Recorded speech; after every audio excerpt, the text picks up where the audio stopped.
My dad died several weeks ago, and I delivered the eulogy at his memorial service. Several people came up to me afterwards and affirmed how difficult that must have been for me, and it was. And they also mentioned that this is not something they could have done themselves. My mom also questioned beforehand and wanted to make sure that this was a burden I was willing to take on. My dad delivered the eulogy for his mom's funeral. And apparently he mentioned to my mom afterwards that this didn't give him the chance to grieve the loss of his own mother. And so my mom wanted to make sure that I didn't follow in those same footsteps, that I gave myself adequate time to grieve. And she's right in the sense that funerals are typically an opportunity for others to minister to the family, and not for the family then to, in their own grief, to try to minister to others.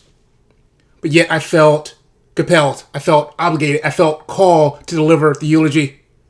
And this was a decision I made even before my dad died. And so to not follow through with it would seem to be a disservice, to dishonor, to grieve my own spirit to what God had already placed on my heart.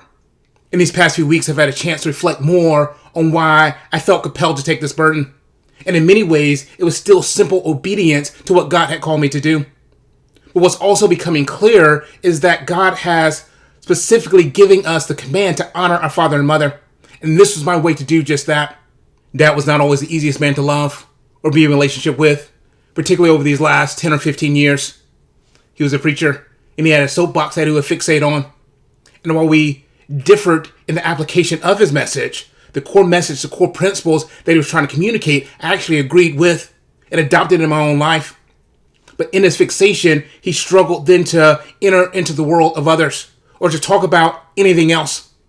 And so eventually people started to withdraw away from him.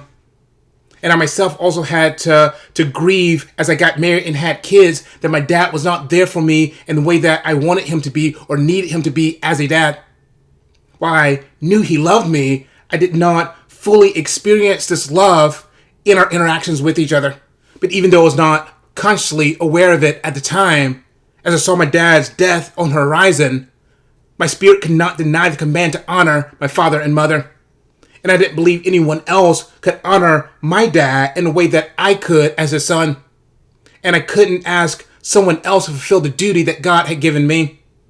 And so I felt I had to deliver my dad's eulogy because it was my way to be obedient to God. It was a way to honor my dad. And it was also a way to engage my own healing journey, as it allowed me an opportunity to process the many complex feelings I had toward my dad. Certainly, this is not a burden for everyone to bear, and we should be kind to ourselves and not take on more than what is ours to own. But we should also courageously accept those difficult paths when this is God's burden for us. However difficult in the moment, it is good for our soul in the end.